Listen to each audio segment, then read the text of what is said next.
25 বছরের দাম্পত্যের সমাপ্তি, একটি আদালতের চুক্তি, নগদ $2.5 লাখ, যুক্তরাষ্ট্রের ফ্লোরিডায় 2টি বাড়ি, আর বিয়ের উপহার, অলংকার থেকে ব্যক্তিগত স্মারক ফেরত পাওয়ার অধিকার। সাবেক প্রধানমন্ত্রী শেখ হাসিনার কন্যা সাইমা ওয়াজেদ পুতুলের বিবাহ বিচ্ছেদের চুক্তিতে ছিল এমনই সব শর্ত। এতদিন আড়ালে থাকা এই বিচ্ছেদের আর্থিক হিসাব কিভাবে সামনে এলো? কত সম্পদ পেয়েছিলেন পুতুল, আর কি ছিল সেই চুক্তির শর্তগুলো? টাইমস অফ বাংলাদেশ এক্সপ্লেইনারে আমরা সেসব গল্পই জানব। সাইমা ওয়াজেদ পুতুল সাবেক প্রধানমন্ত্রী শেখ হাসিনার কন্যা এবং বিশ্বজুড়ে অটিজম সচেতনতা আন্দোলনের পরিচিত মুখ।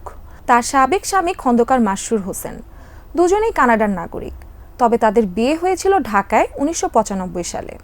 সেই সময় শেখ হাসিনা ছিলেন জাতীয় সংসদের বিরোধী দলীয় নেত্রী।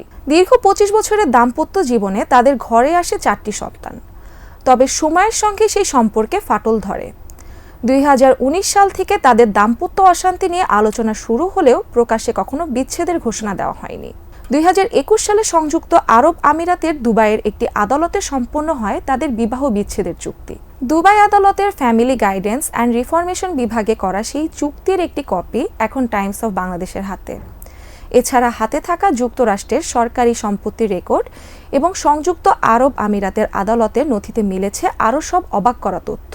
চুক্তি অনুযায়ী খন্দকার মাসরুর হোসেন বিবাহ বিচ্ছেদের জন্য সাইমা ওয়াজেদ পুতুলকে নগদ $2.5 লাখ দেওয়ার কথা স্বীকার করেন।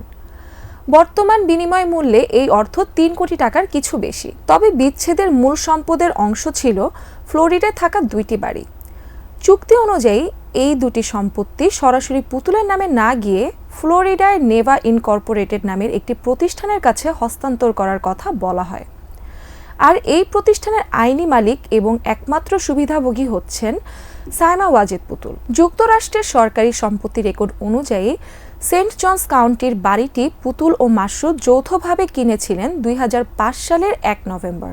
ক্রয় মূল্য ছিল $2,45,000। বর্তমানে বাড়িটির বাজার মূল্য $3,59,440। মেটল্যান্ডের বাড়িটি ছিল 4 শয়নকক্ষ ও 2 বাথরুমের একটি একতলা বাড়ি।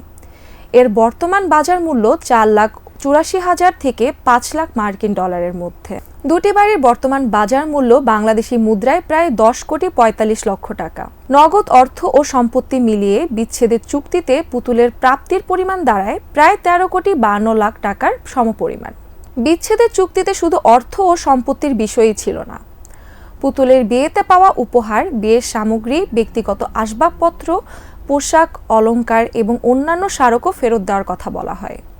চুক্তি অনুযায়ী পুতুল যেখানে চাইবেন সেইখানেই এসব সামগ্রী পৌঁছে দিতে হবে খন্দকার মাসরুর হোসেনকে। তবে এসব সম্পত্তি হস্তান্তরের পর মাসরুরের কাছে আর কী পরিমাণ সম্পদ অবশিষ্ট ছিল তা প্রাপ্ত নথি থেকে জানা যায়নি। এছাড়া বাংলাদেশে তার নামে দৃশ্যমান কোনো ব্যবসা বা পেশাগত কার্যক্রমের তথ্যও পাওয়া যায়নি। বিদেশে তার ব্যবসা বা চাকরির নির্ভরযোগ্য তথ্যও মেলেনি।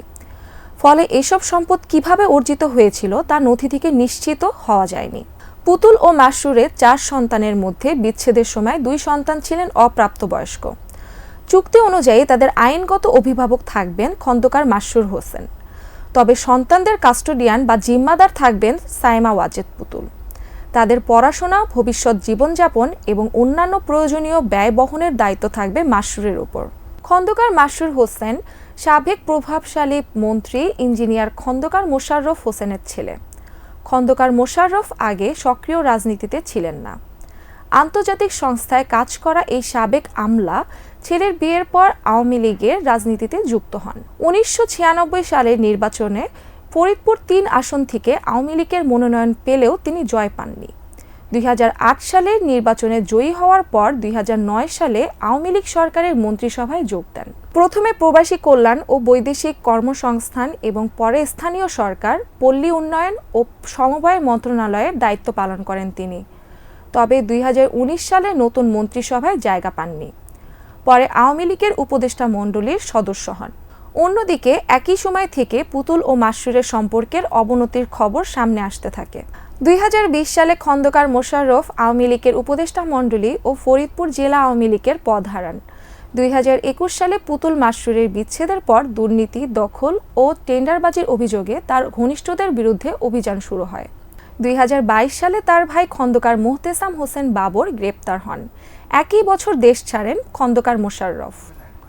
আওয়ামী লীগ সরকারের শেষ সময়ে সরকারি মনোনয়নে বিশ্ব স্বাস্থ্য সংস্থার একটি গুরুত্বপূর্ণ পদে যোগ দেন সাইমা ওয়াজেদ পুতুল। ভারতের দিল্লিতে ছিল তার কর্মস্থল। তবে আওয়ামী লীগ সরকারের পতনের পর অন্তর্বর্তী সরকারের আপত্তির মুখে বিশ্ব স্বাস্থ্য সংস্থা তাকে অনির্দিষ্টকালের জন্য ছুটিতে পাঠায়। প্রাপ্ত তথ্য অনুযায়ী বর্তমানে তিনি কানাডার পাসপোর্টে দুবাইয়ে সন্তানদের সাথে আছেন এবং দিল্লিতে মায়ের কাছে যাতায়াত করেন বলে জানা যায়।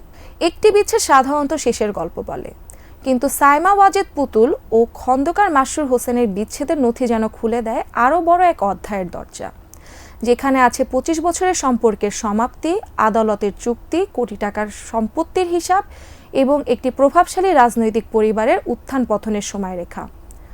নথি বলছে, বিচ্ছেদের পর পুতুল পেয়েছেন নগদ অর্থ, ফ্লোরিডার 2টি বাড়ির সুবিধাভোগী মালিকানা এবং ব্যক্তিগত সম্পদের অধিকার। কিন্তু একটি সম্পর্কের ভাঙনের পেছনের গল্প তা অনেক সময় আদালতের কাগজেও সম্পূর্ণ লেখা থাকে না। দেশ ও বিদেশের গুরুত্বপূর্ণ খবর ও এমন বিশ্লেষণ সহজ ভাষায় জানতে টাইমস অফ বাংলাদেশের সাথে থাকুন।